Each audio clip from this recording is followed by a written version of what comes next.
João, irmãos, Evangelho de Jesus segundo escreveu João.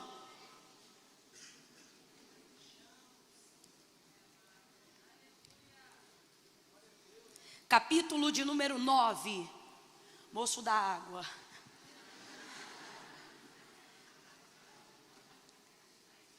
Fica aqui que eu vou te devolver o copo.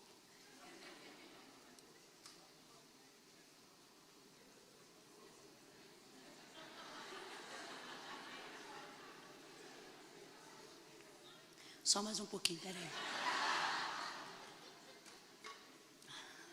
Obrigada.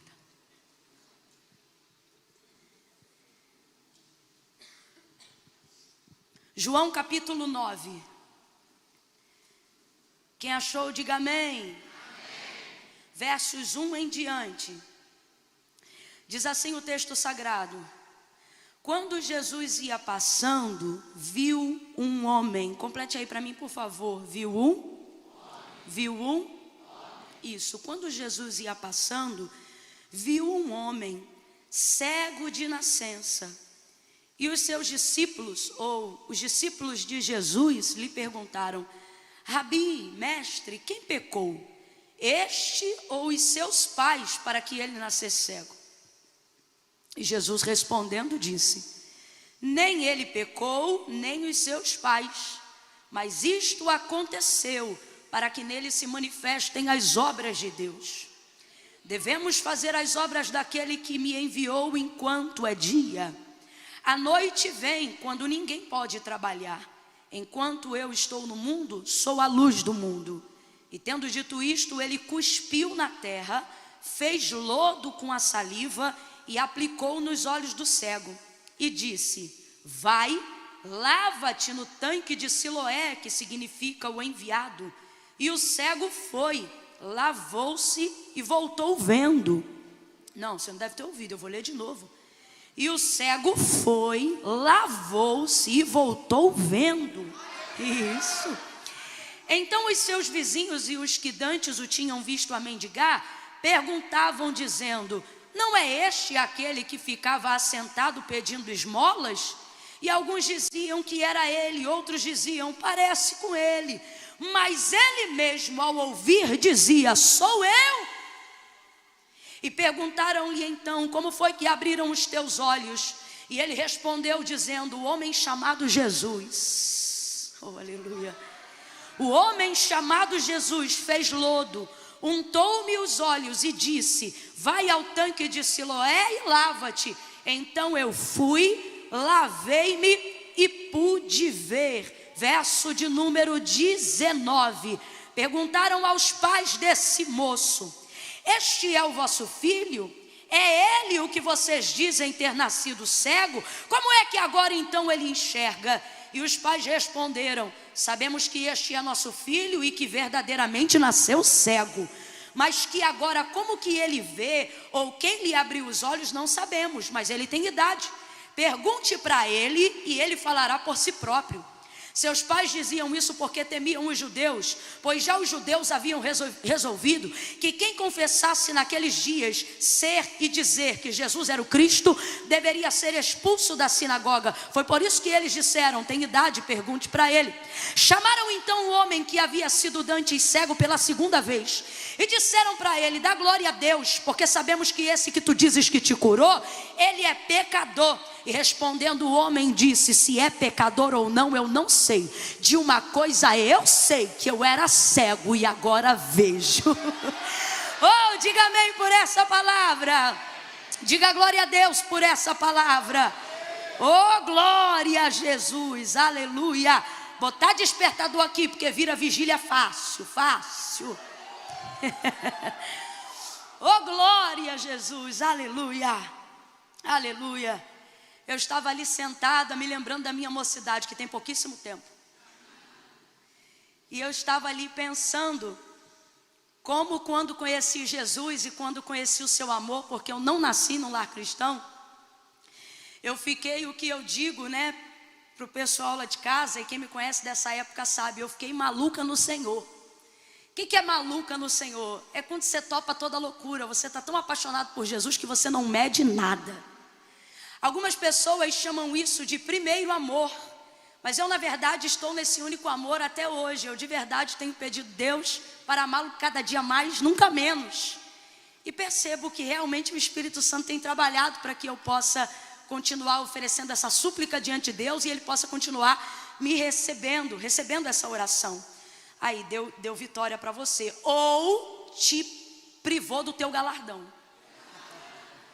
Brincadeira, obrigada, viu? E eu me lembro nessa época, eu estava tão focada em Jesus, eu queria tanto Jesus, você não está entendendo. Eu olhava a Bíblia e quando falava ali, eu via a história de Moisés, quando ele descia com o rosto brilhando, eu dizia, Moisés vai ficar no céu dizendo, quem é essa que quer tomar meu lugar? Porque eu vou ficar com o rosto brilhando, de tanto que eu vou consagrar, de tanto que eu vou buscar. Eu olhava Daniel e eu dizia, se ele orava 3 vezes ao dia, eu vou orar 4.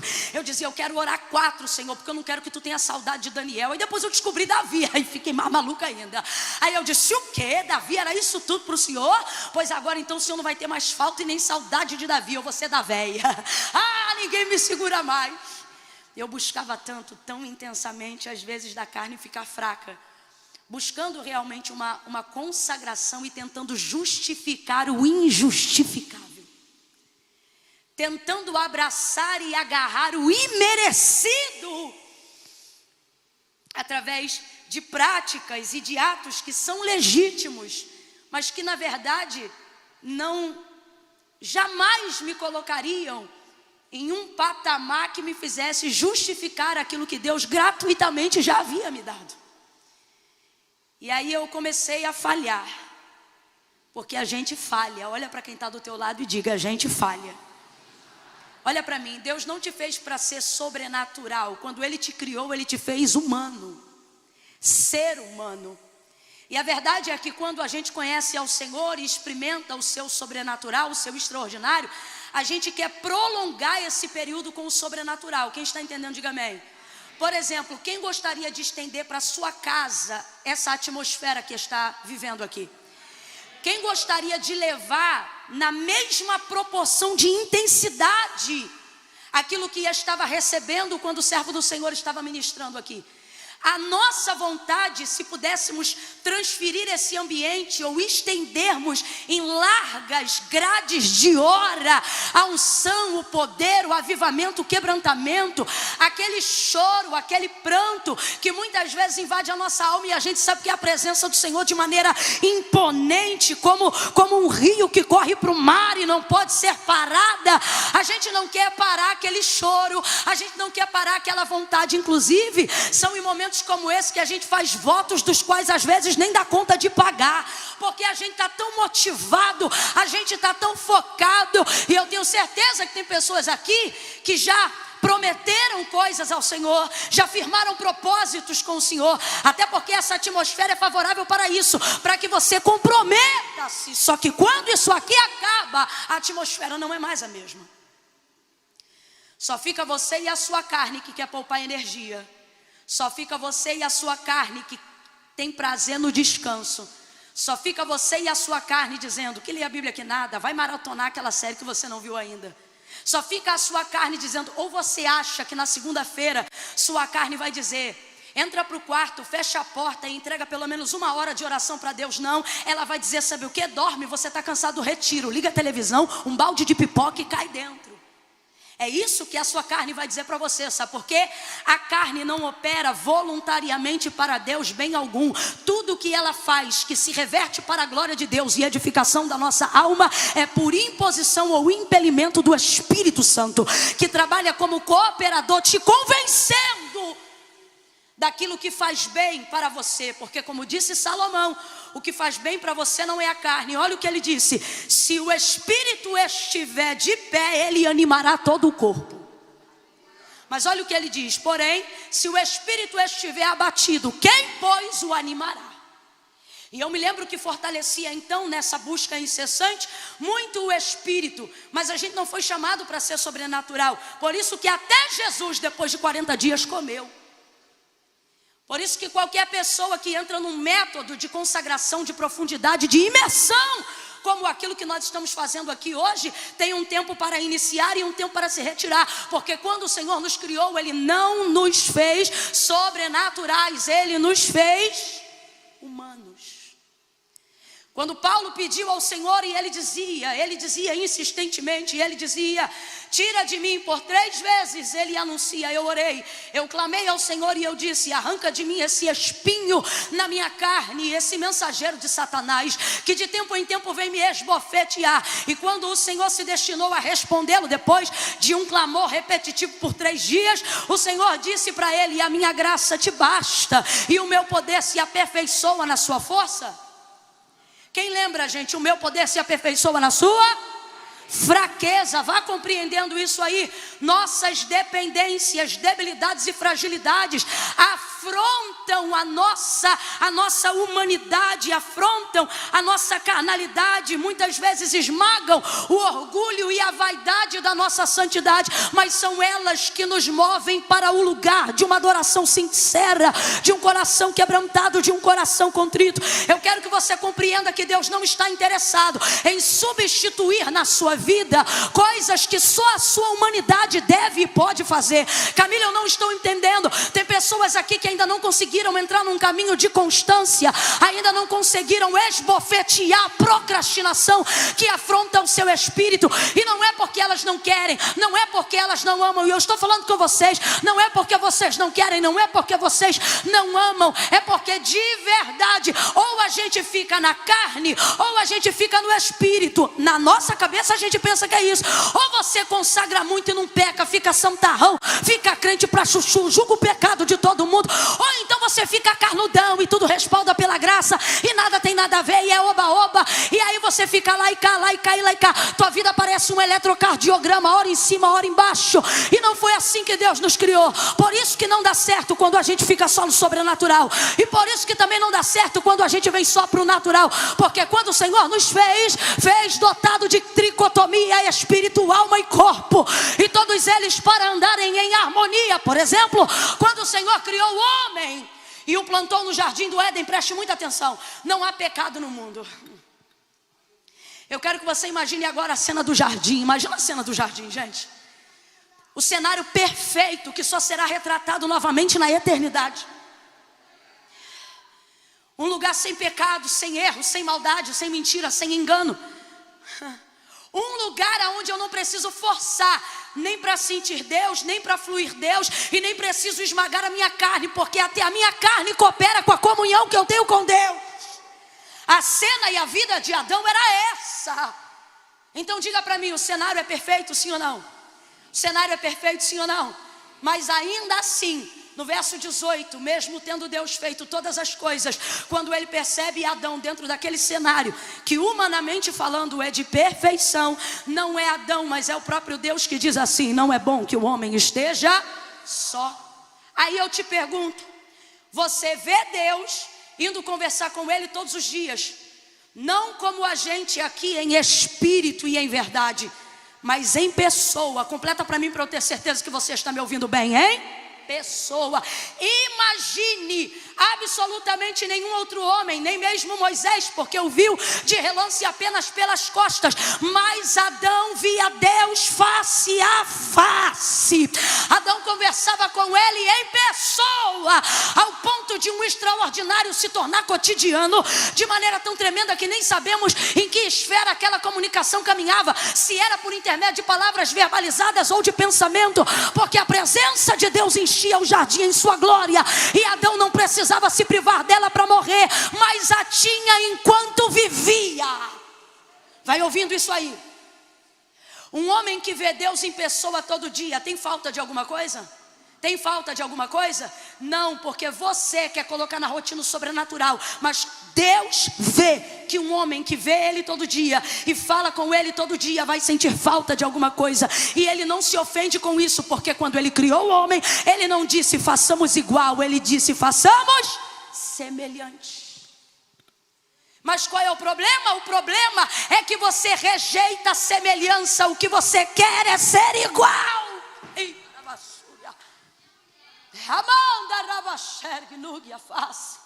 A gente quer ser igual. A gente não percebe que quer ser igual, porque ninguém aqui em sã consciência quer tocar na glória de Deus. Mas por que eu estou dizendo que ainda assim a gente quer ser igual? Não admitimos nossas fraquezas, não perdoamos os nossos fracassos, colocamos a nossa consciência com uma culpa tão grande que não falamos com Deus depois de um tempo sem falarmos com Ele, porque sentimos vergonha dizendo: eu deveria buscar mais a Deus, eu deveria estar mais na presença de Deus, mas como eu já estou tanto tempo sem falar com Deus, eu tenho vergonha de falar com Ele. E pensa que isso é consciência, quando na verdade é a sua consciência de culpa, te culpando e te punindo. Porque Deus perdoa, Deus te quer de volta, Deus te chama pelo nome, porém você não admite ser tão falho, porque Deus é tão perfeito que Ele merece o teu melhor. E aí, por você não me conseguir entregar a régua do teu melhor, você tem se distanciado cada dia mais, porque você pensa que essa culpa é o suficiente para estabelecer uma sentença de afastamento de Deus. Aí você pensa que quem se aproxima mesmo culpado é sem vergonha. Não é sem vergonha, é alguém que está entendendo que a culpa não muda nada, mas o arrependimento e a confissão muda tudo. É alguém que se aceita, é alguém que compreende que realmente é falho. E a palavra de Deus é muito clara: um coração contrito e quebrantado não desprezará o Senhor.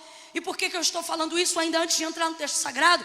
E tem tudo a ver, porque quantos de nós estamos deixando de viver em intensidade, em profundidade com Deus, porque achamos que a nossa humanidade e a nossa natureza criada por Deus nos afasta dele, quando na verdade era isso que Deus ia encontrar-se com Adão todos os dias. Ele vê Deus, Deus o vê, e ainda assim ele diz: não é bom que o homem esteja só. E por que então o Senhor entrega uma esposa para ele, uma mulher para ele? Porque o Senhor sabe que existem áreas da vida de Adão que, nem sendo ele Deus, ele preencherá. E por que não preencherá? Porque não o cabe, porque Deus não o fez igual, Deus o fez semelhante. Então quem está criando problema com isso é você. E por que eu estou dizendo isso? Porque Deus conhece a nossa humanidade, e através da nossa humanidade usará caminhos para melhorar e estreitar o relacionamento conosco. Suas fraquezas não determinam seu fim, elas determinam apenas o ponto de partida de por onde Deus começa a agir. A Bíblia é clara, o texto diz que Jesus ia passando, e passando viu um homem. Complete aí para mim, por favor. Passando ele viu um? Passando ele viu um? Só que quando os discípulos perguntam imediatamente, vendo que Jesus parou para observá-lo, imediatamente a vida do homem vira tese teológica. E eles começam a perguntar: Rabi, quem pecou? Este ou os seus pais, para que ele nascesse cego? Completa aí, igreja, para que ele nascesse? Então veja, onde todo mundo vê apenas um cego, aonde todo mundo vê apenas a deficiência de um homem, Jesus não vê o que ele tem. O que ele tem? Deficiência. E qual é a deficiência? Cegueira. Os discípulos prontamente perguntam: quem pecou, ele ou seus pais, para que nascesse cego? Porque os discípulos estão observando o que ele tem, e para os discípulos o que ele tem determina quem ele é. Ele é esmoleiro porque tem cegueira. Tem cegueira? É esmoleiro, deve ter pecado. Rabi, quem pecou? Este ou seus pais, para que nascesse cego? Veja, eles só observam o que ele tem, e só observam o que ele faz em razão do que ele tem. Se fosse o texto dizendo que eram os discípulos que estavam passando, ao invés de ser Jesus, certamente estaria escrito assim: quando os discípulos estavam passando, viram um cego. Porque eles só conseguiam visualizar a deficiência do homem. Tanto que eles perguntam sobre o homem, mas não chamam ele de homem, chamam ele de cego. Rabi, quem pecou? Seus pais ou ele, para que ele nascesse cego? Eles olham e só veem um cego. Jesus olha para o cego e vê um. As deficiências daquele homem, ou a deficiência daquele homem, não impediram Jesus de ver a identidade daquele homem. Abra a tua boca comigo agora e libere uma palavra de ordem dizendo: identidade. Está fraco? Diga identidade. Exatamente, identidade. Jesus reconhece a sua identidade.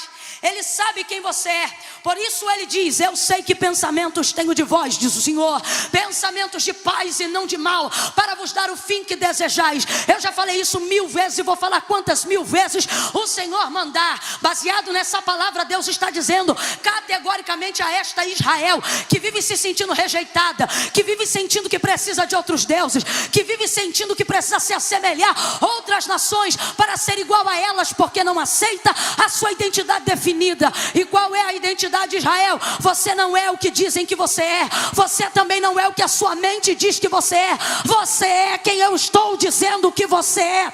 Você nasceu no meu pensamento antes de nascer no ventre da sua mãe, antes de nascer na casa que te abrigou. Mas não, você fica buscando referências humanas para estabelecer a sua identidade divina. E aí, quando você se depara com as suas deficiências, você começa a pensar que você é o que você tem. Por que tem gente que bugou na pandemia? Porque parou de produzir. E quando parou de produzir, bugou, porque esqueceu-se de quem era. Porque achou que era só o que fazia, achou que era só o que tinha. E você diz: Camila, se eu não tenho nenhuma deficiência tão relevante como essa, está ministrando essa palavra por quê? E o Senhor está dizendo: você tem deficiências, e essa aqui que ele tem não são as piores, mas a que você traz desde o ventre da sua mãe é pior. E não sou eu que estou dizendo, foi Davi que disse, Jeremias que falou. Eles disseram: em pecado fui gerado, e em pecado me concebeu a minha mãe.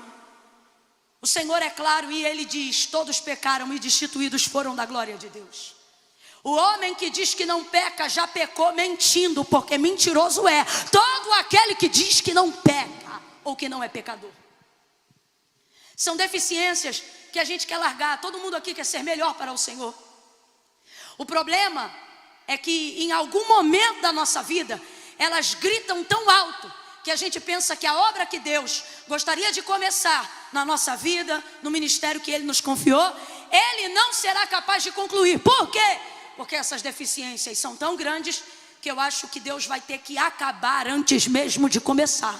Porque você pensa que o que você fez é tão feio e a sua inconstância é tão desagradável e você anda tão aborrecido consigo mesmo, consigo mesma, que você pensa que isso reflete a mesma coisa que Deus pensa a seu respeito. O que é isso? De um tempo para cá, por causa dessas deficiências, você está começando a pensar que Deus pensa de você o que você pensa de si mesmo. Só que Ele está dizendo: eu não penso de você o que você pensa de si mesmo.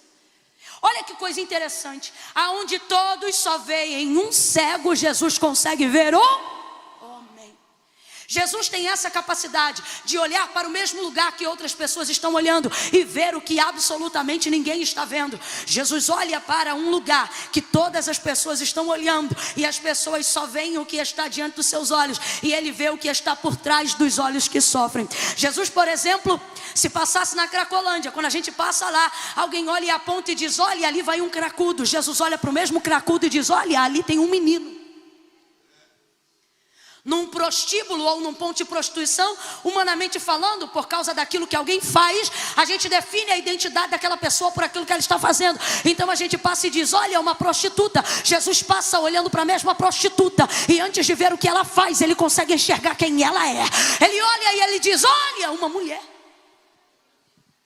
Ele tem essa capacidade. E Jesus está dizendo aqui: ei, antes de tudo que te afronta, que te humilha, que te diminui, eu estou contemplando a sua humanidade, e eu não quero que você se afaste dela para me alcançar, porque é confessando suas fraquezas que você se aproxima de mim. Quantos preferem manter distância? Eu vou dizer por quê. Porque a distância preserva a imagem que eu quero que você tenha de mim. Por que tem gente que na rede social é tão legal, mas pessoalmente não consegue estabelecer contato? Porque na rede eu consigo passar para você a imagem que eu quero que você tenha de mim. Mas intimidade e proximidade revela defeito. Então existem pessoas e momentos da nossa vida onde a gente quer se distanciar das coisas de Deus, porque os nossos defeitos se agigantam quando nos aproximamos do Senhor. Quanto mais próximo de Deus você está, mais evidente fica o seu pecado. Sim ou não? Sim ou não? É por isso que arrogantes caminham longe de Deus. Pode ver. A maioria das pessoas que se acham muito estão distantes, porque quem está perto não consegue se achar. Não consegue. Só vê ele, só consegue reconhecer o quanto precisa descer. Jesus vê a humanidade desse homem a despeito da sua deficiência, e então diz para ele, e então os discípulos dizem para ele: Rabi, quem pecou? Ele ou seus pais para que nascesse cego?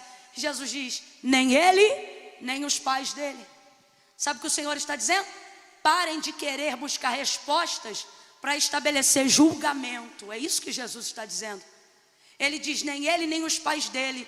Jesus emitiu aqui uma alternativa que não havia sido pensada por nenhum dos discípulos, porque na mentalidade deles, o que ele está vivendo é colheita de pecado dos pais ou dele. E por que eles fazem essa colocação? Vou lhe dizer. Eles nunca perguntaram isso acerca do leproso, nunca perguntaram isso acerca do paralítico, nunca perguntaram isso acerca de nenhuma outra pessoa que tinha alguma deficiência e ao longo do caminho Jesus havia curado, mas perguntaram acerca deste cego. E por que fizeram isso? Porque na verdade eles estão intrigados de Jesus parar para dar atenção a um homem que tem uma deficiência de nascença. Camila, eu não entendi, vai entender agora. Existem alguns julgamentos precipitados ao nosso respeito, que eles na verdade não estão baseados no interesse que as pessoas têm, verdadeiro em quererem saber da gente. O que elas querem saber é o que Jesus viu na gente, o que Jesus está fazendo aqui. Quando para e olha para este homem, intriga os discípulos. Como é que um homem nesse estado teve atenção? Como é que um homem nesse estado está tomando o tempo de Jesus sem que sua boca nem mesmo seja aberta? Existem palavras que as pessoas querem determinar sobre a nossa vida, mas não porque tem nenhum interesse nelas, é porque querem saber o porquê Jesus me escolheu. Por que Jesus escolheu? Grita tanto. Por que Jesus escolheu? Fala tão baixo. Por que Jesus escolheu? Dá glória alto. Por que Jesus escolheu? Não dá glória. As pessoas especulam, porque elas querem ter uma razão pela qual o tempo de Deus é usufruído por você. Elas querem ter uma razão de por que Deus se propôs a estabelecer um plano novo na sua vida. Elas querem entender o que havia em você para que Ele parasse um andamento de um caminho e de uma jornada e desse atenção para você. É isso que está intrigando os discípulos. Não é por causa do cego, é por causa de Jesus. E aí tem gente aqui nessa noite que está perturbado dizendo: Camila, quando eu estava no mundo virado na lama da idolatria, envolvido com droga, sexo, pecado, tudo que não presta, envolvido em uma cambada de festa, metendo êxtase para tudo que é lado, ninguém queria saber o dinheiro que eu pagava a minha cerveja, ninguém queria saber que horas eu saía de casa, que horas eu voltava. Mas é eu botar uma Bíblia debaixo do braço e entregar minha vida para Jesus que eles começam a querer saber aonde está andando, com quem está andando, que horas chega, que horas volta para casa. E aí você fica perturbado dizendo: é muito difícil ser crente. E o Senhor está dizendo: não, é tão bom que tua vida passou a ser interessante só depois que tu me conheceu. Ninguém queria saber de você até então. Falando aqui nessa atmosfera é bom, mas vivendo isso no dia a dia é o aço, irmão. Ou irritação. Querem saber e especulam. Olha para quem está do teu lado e diga: estão especulando você. Você pode não saber, mas tem almoço, que quem está sendo servido é você. É assim. E eu não estou falando isso para te amedrontar, eu estou falando isso para dizer: dorme em paz. Porque você está tentando trazer para as pessoas uma resposta que nem você tem. Então o que você começa a fazer? No caso nosso, não no dele. Você começa a viver um tipo de vida que seja o suficiente para responder às especulações que as pessoas andam tendo a seu respeito, para saber se você é crente de verdade, se é bom marido de verdade, se é bom pastor de verdade, se é uma pessoa generosa de verdade. Você começa a viver uma vida para corresponder às expectativas e às especulações dos outros. Aí você vai ficando cansado de servir, cansado de adorar, e no final acha que difícil é o evangelho. Não, não é. Difícil é que você percebeu que por causa da perseguição e da especulação, você começou a usar toda a sua energia, toda a sua devoção para ter status social de santidade e tentar calar a boca do povo com teu testemunho, e isso está te esgotando. Deus me trouxe aqui nessa noite para dizer: você não tem a resposta que eles procuram, você não tem obrigação de corresponder à expectativa de nenhum especulador. Usa a tua energia para me adorar em espírito e em verdade. Não foi você que parou e olhou para mim, fui eu que parei e olhei para você. João capítulo 15. Olha para quem está do teu lado e diga assim: você está cansado? Diga, está cansado? Não é de culto, é de tentar dar resposta. Você não está cansado de ministério. Você está cansado de ter que se esforçar para mostrar que a unção é verdadeira. Você não está cansado da palavra. Não. Você está cansado porque está usando tudo que Deus te deu para servir a Ele, servindo às expectativas que estão sendo debruçadas sobre você, de gente que emoldura você dentro de um lugar onde nem eles se colocam. E você acha que tem que atender essas expectativas. É disso que você está cansado. Só que há exemplo da vida do cego. Nós vamos sair daqui nessa noite entendendo o que Jesus explicou. E João escreveu no capítulo 15, quando ele disse: não fostes vós.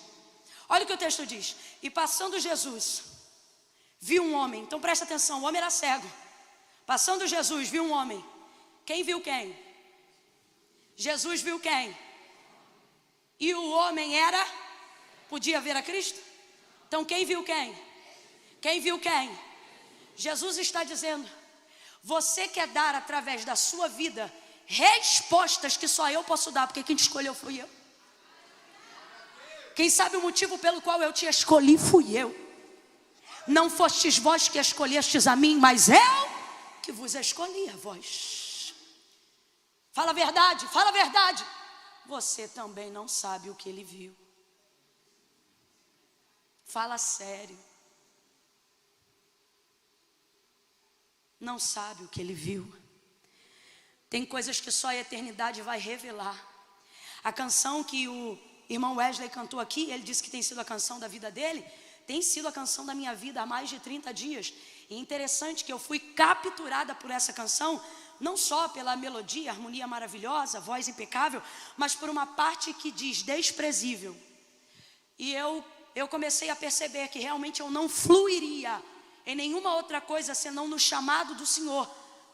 E aí o Senhor começou a me lembrar dizendo: eu não te escolhi porque você era boa, eu te escolhi porque se eu não te escolhesse ninguém te escolheria, porque você era desprezível. Então como é que eu vou responder à indagação de pessoas que especulam e criam julgamentos precipitados a meu e a seu respeito, se eu também não tenho essa resposta? Eu não vou mais me martirizar. E Deus trouxe gente hoje aqui para dizer: eu não quero você se martirizando. Eu não quero você em conversa fiada de WhatsApp. Eu não quero ver você batendo boca em Facebook. Eu não quero ver você printando coisa e mandando pelo direct para tentar explicar isso ou aquilo. O Senhor está dizendo a quem tem ouvidos aqui, para que possa ouvir.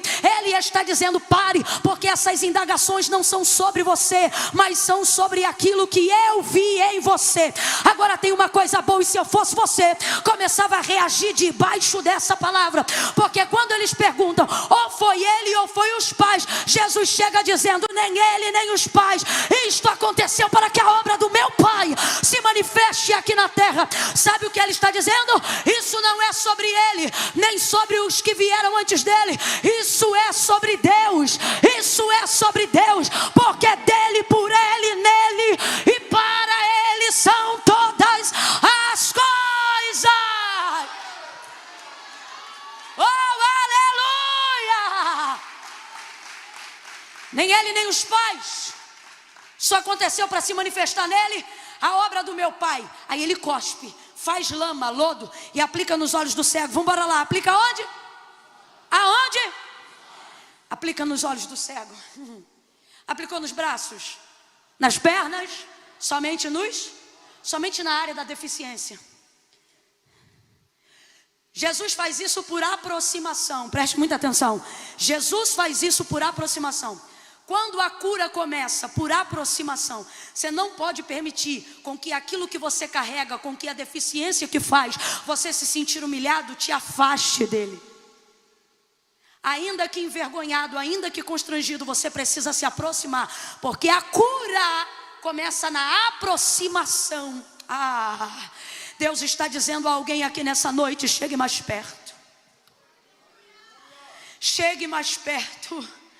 E você diz: Camila, eu sinto que não posso chegar mais perto. Algumas pessoas aqui que estão como Gideão, algumas pessoas aqui estão como Eliseu, se aproximando tanto da glória de Deus, que ao invés de pensar que vai receber algo para viver, estão achando que vão morrer. Meu pai, carros de Israel e seus cavaleiros, porque a glória de Deus assusta. Por que disseram a Moisés: vai você? Vendo a manifestação de Deus no Sinai, porque a glória de Deus não só maravilha, ela também assombra.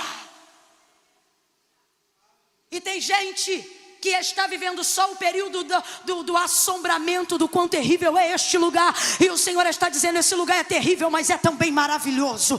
Esse lugar é terrível, mas é também curador. Este lugar é terrível, ele confronta, mas ele também é restaurador. Eu não sei para quem, mas Deus está dizendo nessa noite para alguém: chegue mais perto. Camila, como é que eu vou chegar mais perto? Eu estou morando com um homem que eu não sou casada. Assim diz o Senhor: chega mais perto. Camila, como é que eu vou chegar mais perto? Eu estou envolvido numa dívida do tráfico, onde eu tenho que distribuir ainda 100 gramas esse mês para pagar a dívida de um rolo que eu entrei. Pois diz o Senhor: com grama, 100 gramas, seja você o fornecedor, chegue mais perto. Como que eu vou chegar mais perto nessa condição? Jesus não disse: se arruma e vem. Ele disse: vinde a mim todos vós que estáis cansados, oprimidos, sobrecarregados. Ele não disse: se conserta e vem. Sabe por que ele não disse isso? Porque ele sabe que só ele é o dono do conserto carpinteiro perfeito. Por isso ele disse: porque sem mim nada podeis fazer. Então tem que vir do jeito que está. Se aproxima dele, faz lama. Diga para mim: lama nos olhos é bom ou ruim? Você vê gente passando até na pele, mas os olhos estão protegidos, sim ou não? Então vou perguntar de novo: lama nos olhos é bom ou ruim? É bom ou ruim? Às vezes a sensação que a gente tem é que quando chega mais perto de Jesus, as coisas não ficam melhores. Elas ficam piores. Às vezes a gente tem essa sensação. E por que eu estou dizendo que é apenas uma sensação? Porque esse homem está sendo curado, mas a sensação do momento não é de cura, é de lama. É difícil saber que algo bom está sendo feito quando o processo do negócio bom é ruim. Então a gente começa a pensar que na verdade estar tão perto não é tão bom. E o Senhor está dizendo: quanto mais perto você chega, melhor você vai ver que é. Ele pega e coloca a lama nos olhos. Que momento é esse? É o período que ele vai denunciar a área da deficiência. Ele vai expor a área da deficiência. Jesus fez algo semelhante com o cego de Betsaida, mas foi tão desagradável quanto essa cena, ou pior. O do cego de Betsaida, ele não cuspiu no chão. O texto diz que ele cuspiu nos olhos do cego. Imagina a pessoa. E pá!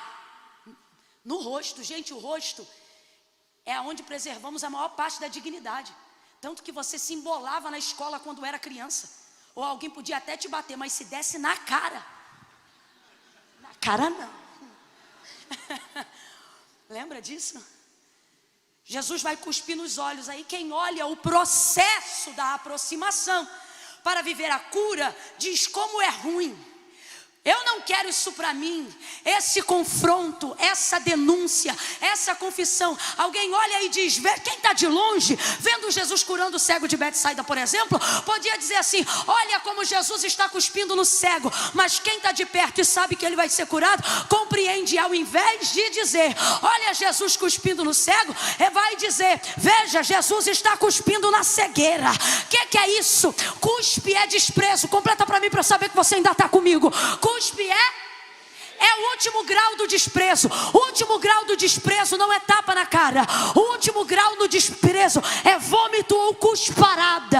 Quando você está em sã consciência e você cospe, denuncia desprezo por algo, enjoo, asco por algo. Alguém vê Jesus cuspindo aquele cego e poderia pensar: olha como Jesus é mau, ele está cuspindo no cego, porque o cuspe é desprezo. Mas o que ele está dizendo é: eu não desprezo o homem, eu vou humilhar essa deficiência. Por isso ele cospe nos olhos do cego. Ele está dizendo: isso para mim não é. Isso é que é o desprezo. O que é desprezar? Preste atenção. Desprezar é sentir ódio? Não, porque quem sente ódio também pode sentir amor. A linha tênue que separa uma coisa da outra, o antônimo de cada um é exatamente esse. Se de um lado tiver ódio, do outro lado tem amor. Se do outro lado tiver amor, sempre estará também à beira do ódio. Os casados que te contem essa história. Ora você está amando, ora o pau canta. Ora o pau canta, ora está tudo bem. Tem alguém dizendo: Deus está falando. Então quem expressa ódio ainda expressa envolvimento, por pior que seja.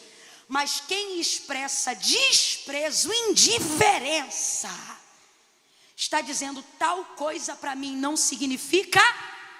É isso que Jesus faz com o cego de Betsaida. E é isso que, fazendo uso do cuspe agora, ele vai fazer com o cego de nascença. Então ele prepara o lodo e coloca. A aproximação não melhora a sensação.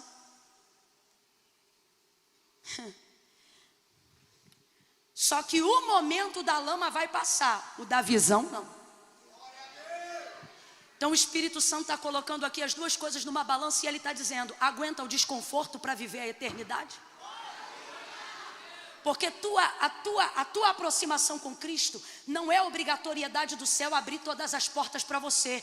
A tua aproximação com Cristo não significa que o pecado que você vai renunciar vai se tornar fácil e você não vai ter mais dificuldade de sentir o cheiro daquilo, de ver aquela pessoa. Eu estou muito irritada porque eu estou percebendo que as pessoas estão achando que pregação do Evangelho é ministração da felicidade. É como se a gente dissesse: conhece o Evangelho? Aprenda a ser feliz. E isso na verdade não tem a ver com felicidade. Tem a ver com renúncia, tem a ver com andar na liberdade que Cristo libertou, de não ser preso por nada. Então veja, a aproximação não vai produzir uma sensação boa, mas vai produzir uma cura permanente. Deus está olhando para alguém aqui agora e está dizendo: é você que deve fazer essa escolha. Se aproxima. E a pergunta é: aguenta o desconforto? O desconforto de ver Deus entrando na tua casa, olhando para a programação da tua televisão e dizer: esse canal eu não assisto. Aguenta pegar teu iPhone, teu Samsung, teu celular, teu Tecnet, seja lá o que for, apresentar para ele assim, as respostas. E se à medida que você aproximar, ele dizer: não te quero em tal grupo. Aguenta esse desconforto de ter alguém determinando sobre os teus relacionamentos, de ter alguém dizendo: tal pessoa assim, tal pessoa não, assim eu quero, assim eu não quero. Agora, se isso vale algo permanente que não pode ser removido, nem por julgamento e nem circunstância nenhuma, Deus está me autorizando a dizer: você então já deveria ter feito. Jogou a lama, e aí ele joga a lama e diz assim: vai no tanque de Siloé e lava-te. Vamos lá, Jesus jogou a lama. Vamos botar a lama aqui? Jesus jogou a... Vem, gente, Jesus jogou a... Mas quem jogou a água? Cego. A lama foi com Jesus, mas a água... Isso aqui é um milagre participativo. Olha o que Jesus está dizendo: vou fazer aquilo que só eu posso. Você vai lá e faz o que você pode. Caiu um lenço aí. Ele vai até o tanque de Siloé e lava o rosto. Ouça isso. Ele vai até o tanque de Siloé e lava o rosto. Quando ele lava o rosto, ele percebe que ele está enxergando. Provavelmente as primeiras coisas que ele vê, ou é o próprio reflexo de seu rosto na água. Imagine alguém que nasceu desde que se entende por gente, mas não se conhece. Eu acho que antes de querer ver qualquer pessoa, ele gostaria de ver. Nenhuma curiosidade seria maior do que essa. Sim ou não? Não é narcisismo, é uma necessidade. E essa é uma das formas de Jesus curar. Depois que você é curado, você não quer apontar os outros, você quer aprender a conhecer a si mesmo. Jesus então joga lama, ele joga água, ele começa a se lavar. Provavelmente em seguida deve ter visto as suas mãos. Não sei, eu sei de uma coisa. Esse homem passa a saber que está enxergando, mas preste atenção e tente responder com a maior objetividade possível. Você acredita que a manifestação da cura que aquele cego acabara de viver, sendo ele cego desde a nascença, aconteceu quando Jesus colocou as mãos com a lama, ou seja, quando Jesus jogou a lama ou quando ele jogou a água? Você acha que a cura aconteceu quando ele jogou a água? Vou perguntar de novo.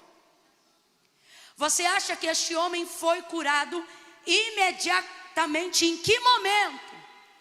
Quando jogou a água ou quando Jesus? Não me irrita não. Ou quando Jesus jogou a lama? Agora, quem curou ele? A lama ou Jesus? A lama ou Jesus? Só um cura, gente. O restante medica. Curar só um cura. Então quem curou ele? E em que momento ele foi curado? Quando Jesus jogou a lama nos olhos do cego, imediatamente ele foi curado, porque quem cura é Jesus. Só que ele não podia ver e não tinha nem reflexo de luz. Quando você fecha os olhos, você percebe que tem luz? Sim ou não? Sim ou não? Sim ou não? Se não percebeu, procure um oftalmo, tem alguma coisa errada. Toda a pálpebra fechada tem reflexo de luz, ainda que a retina esteja bloqueada, fechada. Então veja, mas ele não viu reflexo de luz e nem nada, porque Jesus não jogou só cuspe, mas ele jogou lama e bloqueou toda e qualquer exposição de luz. Então ele está curado imediatamente na hora que Jesus impõe as suas mãos sobre ele. Ele não vai ao tanque de Siloé para receber visão, ele vai ao tanque de Siloé para remover a lama. A cura, quem fez foi Jesus. E fez na hora que tocou. Aleluia. Mas o cego não sabe que está curado. Mas eu e você conhecemos o texto, responda aí. Está curado ou não está? Está curado ou não está? Mas ele ainda não? Então ele não vai ao tanque de Siloé para ser curado. Ele vai ao tanque de Siloé para saber que já foi curado. Escute isso. Agora vamos aqui imaginar uma cena. Imagine que Jesus jogou lama nos olhos dele por volta das 10 horas da manhã. E ele já no caminho, cansado, pensou: quando der meio-dia eu vou lá. Ele estaria curado desde as, mas só iria saber?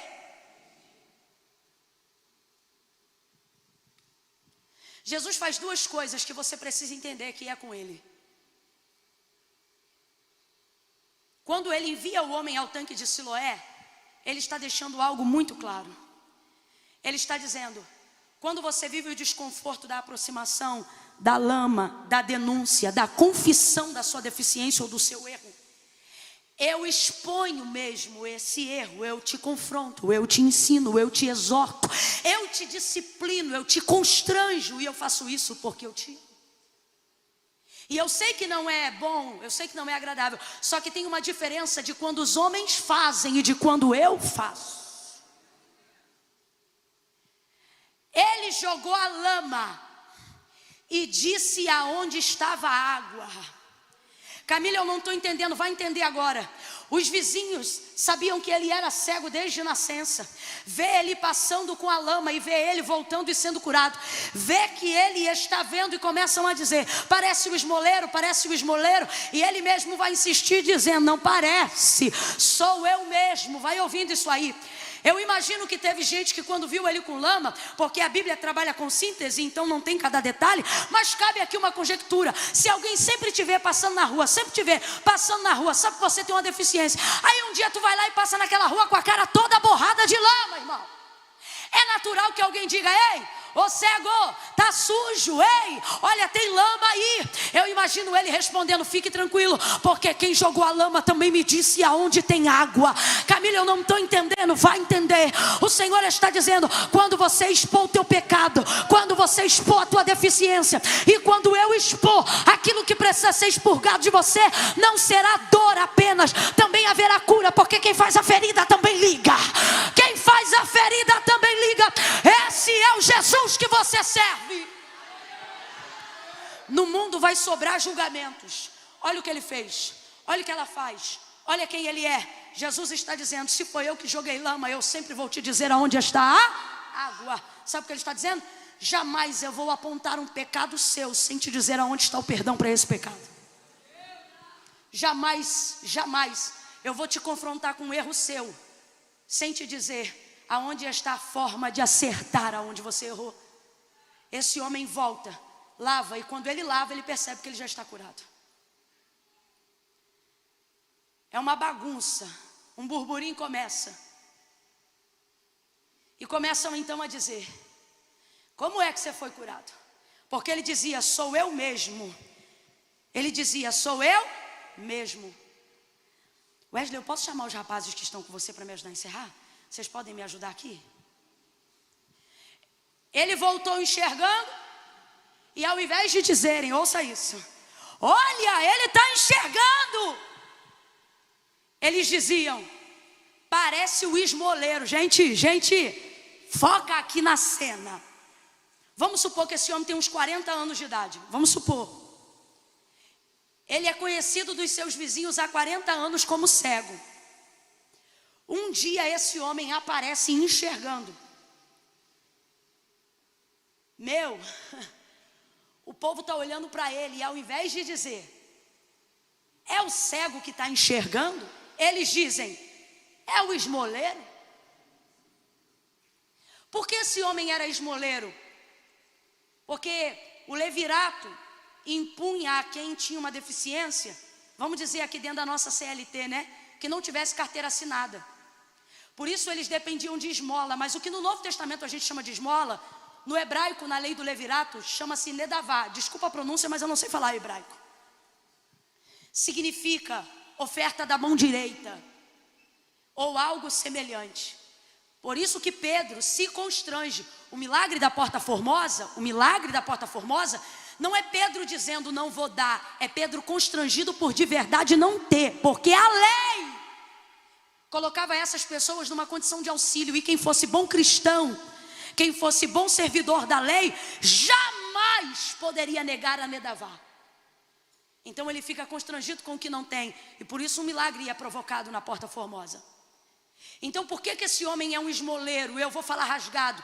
Não é porque ele é um displicente, não é porque ele é um negligente, é porque a lei impõe que ele não trabalhe e que ele seja subsidiado por aqueles que praticam justiça. Entenda, é uma situação difícil contar com a ajuda do outro e com o que o outro espera que eu mereço receber. Então as pessoas humilhavam e não praticavam isso com a verdade que Moisés havia determinado a mando de Deus. E começam a dizer: não é o esmoleiro? Porque os discípulos só veem o que ele tem, e a sociedade só vê o que ele faz. Mas Jesus sabe quem ele é.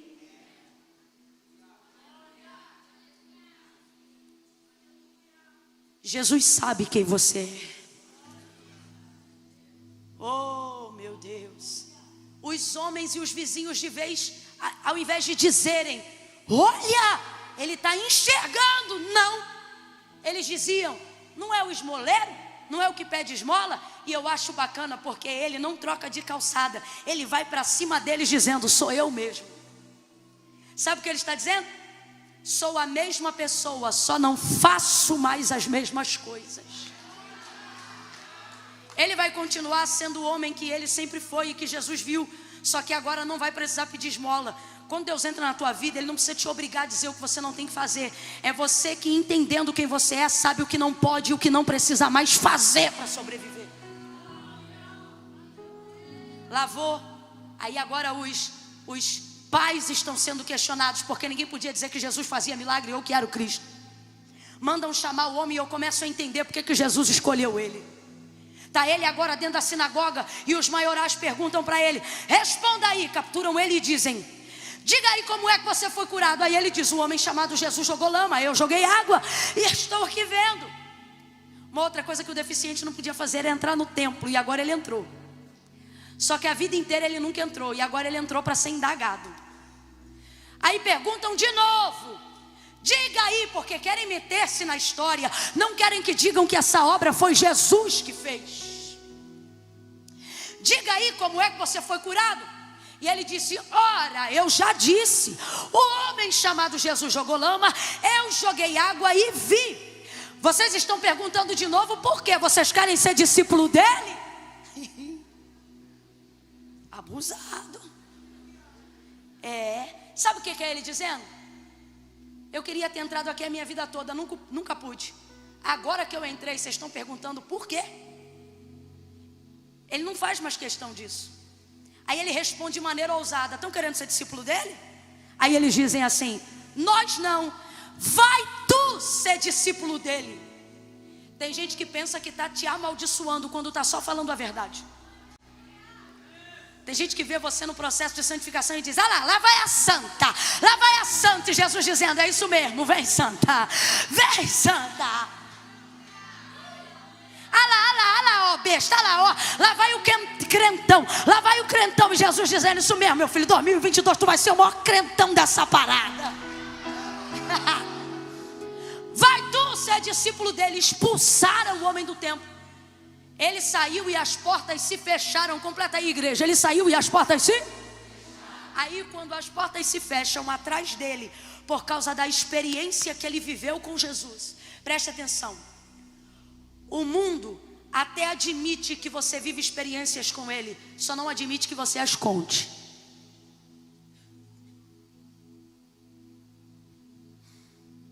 Quando você conta essas experiências, automaticamente portas começam a se fechar. E às vezes são portas de lugares que a gente sempre quis entrar. Quando as portas da sinagoga atrás dele se fecham, há um homem esperando ele do outro lado da calçada. E este homem não é brincadeira não. Eu me lembro. Ele mesmo disse: eu sou a porta pela qual as ovelhas passam. Oh! Jesus está do outro lado esperando o homem. Entenda. Compartilhe a tua experiência com Deus, ainda que portas se fechem, porque você vai ver que o que Deus tem para você é maior do que tudo que rejeitaram e tentaram impedir com que você vivesse até hoje, por causa da sua experiência. Quando ele chega do outro lado, Jesus está bem na frente dele. Mas responda para mim, ele sabe que é Jesus? Não, porque quando Jesus o curou, ele ainda era. E agora que ele está enxergando, não tem como identificá-lo. Aí Jesus vai fazer um negócio que eu amo, porque quando ele é bom, mas quando ele é terrível, ele é melhor ainda. Aí ele diz assim: homem, tu crê que o homem que te curou é o Filho do Deus vivo? Aí o sonso, que é o homem, para ter certeza, ele diz: como crerei se não sei quem é? Ele não sabia quem era a imagem, mas ele conhecia a voz. Só que ele quer ter. Homem, tu crê que o homem que te curou é o Filho do Deus vivo? Como crerei se não sei quem é? Jesus diz: sou eu que falo contigo. Ele diz: creio. Creu na hora porque Jesus estava falando? Não. Creu porque já havia tido uma experiência com o Senhor. Então agora ele está apenas confessando. Está apenas confessando. Eu acho isso aqui lindo, sabe por quê? Jesus viu ele quando ele ainda não via. Jesus amou ele quando ele ainda nem sabia quem era Jesus. Essa história não é só dele, é nossa também. Quem é que sentiu que já era cuidado quando nem sabia que era Deus que cuidava? Quem é que, se olhasse para trás da história da sua vida, poderia dizer: eu ainda não conhecia Jesus, mas pelo que eu passei, eu acho que ele já me via. Eu acho que ele já me conhecia. Pare de gastar sua energia para responder pessoas. Viva a sua experiência. Quem não viveu o que você está vivendo vai tentar diminuir tudo o que você está vivendo. Disseram: o homem que tu dizes que te curou é pecador. Eu acho lindo a resposta dele dizendo: se é pecador ou não, eu não sei. Sabe o que ele está dizendo? Quem fala do que não sabem são vocês. Eu estou falando do que eu vivi. Uma coisa eu sei. Meu Deus. Fica de pé agora. Fica de pé agora. Uma coisa eu sei. Bota a mão no seu coração aí, por gentileza. Uma coisa eu sei: que eu era cego e agora eu vejo. Bota a mão no coração. Vão falar muitas coisas sobre a sua experiência, sobre o seu acampamento, sobre a sua vida com Deus. Vão dizer coisas que eles acham, vão dizer coisas que eles pensam. Só que o Senhor está dizendo: preserva a sua experiência comigo. Eles estão dizendo do que não viveram. Fecha os teus olhos aí agora. Quem não suporta o Cristo vivo vai tentar diminuir tudo que você chama de testemunho. O primeiro vacilo que você der essa semana, vão jogar na tua cara o retiro e vão dizer: ué, tu não é crente? Ué, estava lá fazendo o quê? E o Senhor está dizendo: preserva a sua experiência. Porque eles vão falar do que não sentiram, eles vão falar do que não ouviram, eles vão falar do que não viveram, eles vão falar do que não sabem. Mas você estava lá, você viu a lama, você viu a cura, você viveu a experiência, você foi tocado aonde ninguém tocava, você foi ministrado aonde ninguém ministrava, você foi atraído pelo que ninguém podia ser, você teve a atenção dele sem fazer força. Vão tentar diminuir o ministério que ele te confiou, vão tentar diminuir a unção que ele te deu, vão tentar dizer que você é emocionado e que a palavra não tem poder sobre a sua vida. Mas assim te diz o Senhor: tu crê que aquele que te curou, que aquele que te levantou é o Filho do Deus vivo? Nessa noite diga: eu creio, eu creio, eu creio. Jesus disse a certo homem uma vez: se tu podes crer, tudo é possível ao que crê. Me parece que nessa última noite, eu sei que não é o último dia, mas é a última noite, o Senhor quer blindar você para que você não perca a sua experiência. Eu quero orar com você aí agora. Bote a mão no seu peito. Feche os seus olhos, por favor. Se conecte com Deus agora. Feche os seus olhos. Comece a pedir: Pai, não me deixa perder a realidade da experiência que eu estou tendo contigo aqui estes dias. Tudo que todos os pregadores falaram, pregaram, os cantores adoraram, tudo que eu pude viver contigo, as áreas de libertação, de edificação. Talvez você chegou aqui esta noite e ela é o suficiente para você também. Comece a pedir: Senhor, eu não quero esquecer. Ativa a minha mente para eu recordar-me da palavra que o Senhor me deu. Ah, Senhor, visita a minha humanidade. Veja quem eu sou. Veja quem eu sou. Senhor, eu quero me arrepender do que eu faço, mas eu não quero esquecer quem eu sou. Porque tu me escolheste sendo eu quem sou. Tu me fizeste sendo eu quem sou. Tu me tecestes no ventre da minha mãe. Eu não quero guardar os meus pecados, eu não quero esconder os meus pecados, eu quero confessá-los, eu quero me arrepender, eu quero viver o processo. Se tiver lama, bota lama, confronta, denuncia, mas te aproxima de mim. Te aproxima de mim nesta noite. Chega mais perto.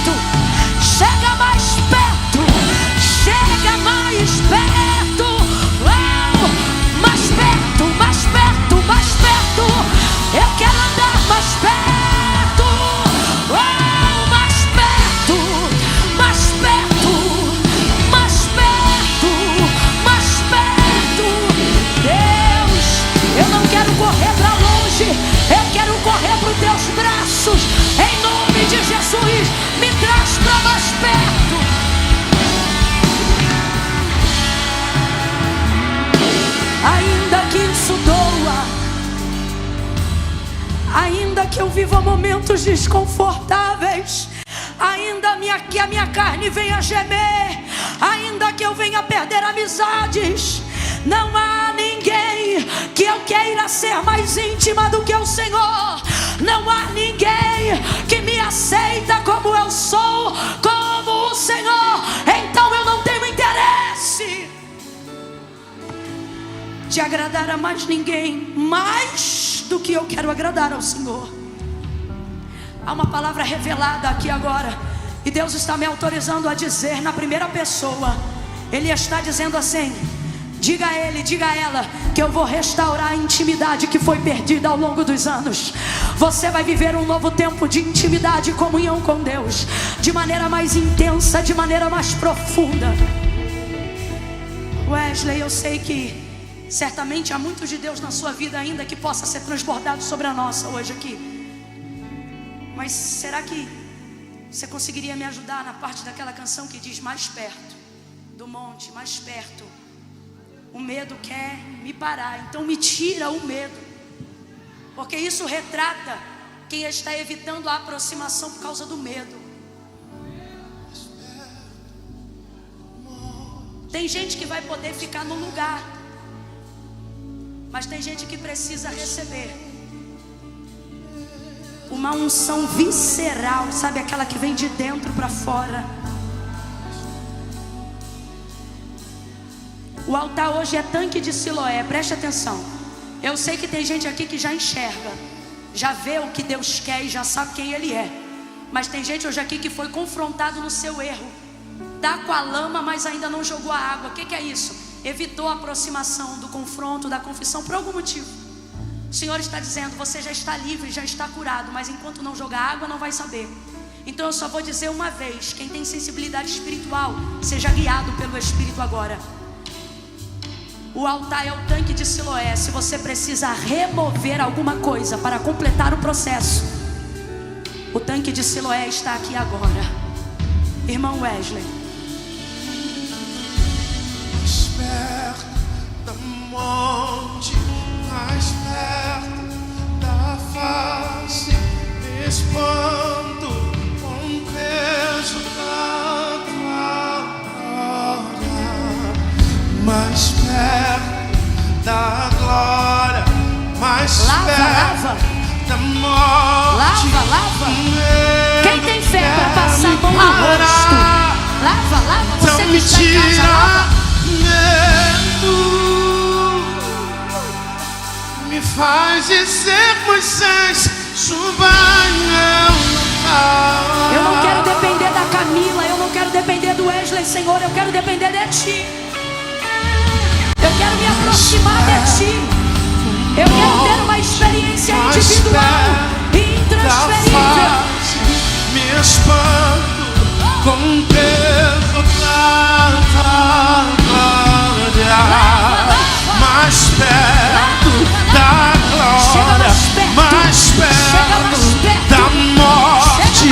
O medo quer me parar, então me tira o medo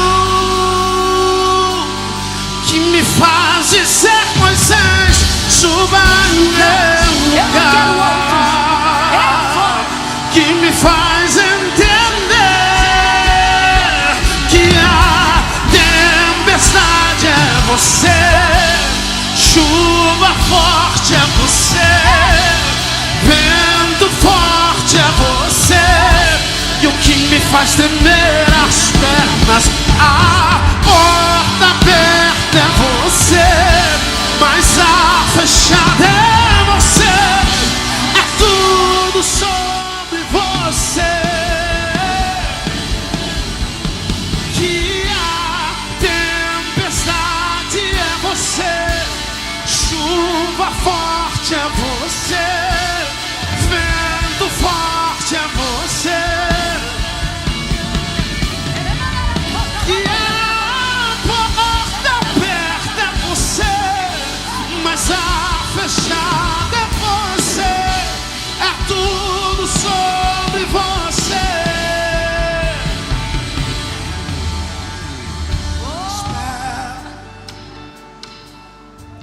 Aleluia. mais perto, Senhor, mais perto. a glória, mais perto da glória, mais perto da morte, o medo quer. Só a igreja diga, então me tira.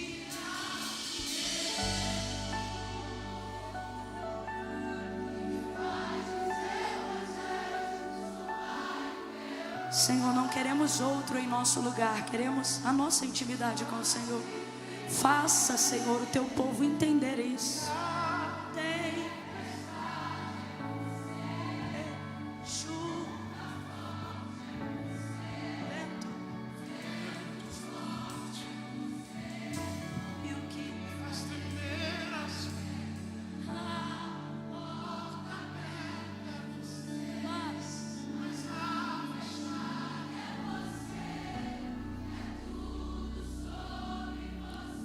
Pai, em nome de Jesus eu oro agora junto com todos aqueles que não querem mais estar no ponto que estão agora, travados por causa dos seus medos, das suas deficiências.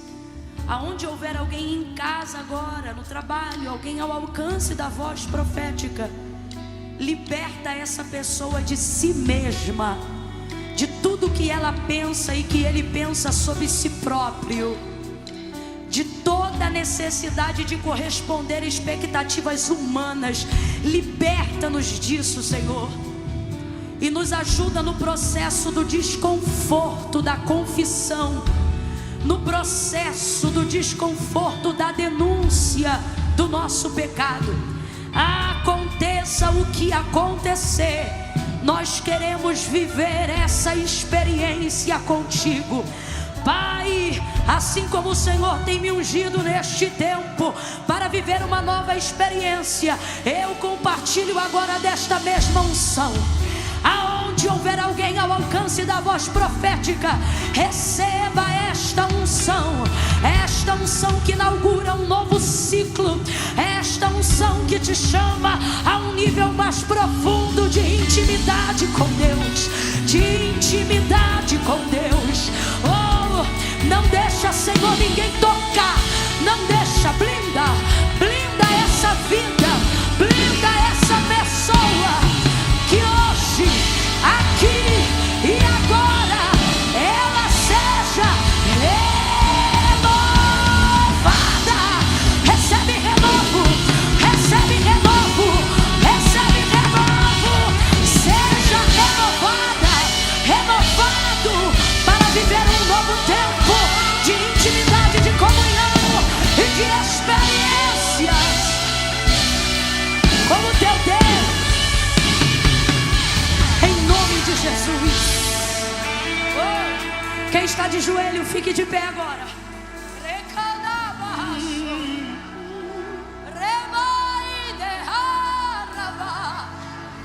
Quem é batizado em línguas com o Espírito Santo e acredita na evidência do batismo, no falar em línguas, me escute. Você está proibido de falar em português agora. Aquele que fala em línguas edifica a si mesmo, edifica a tua alma. E agora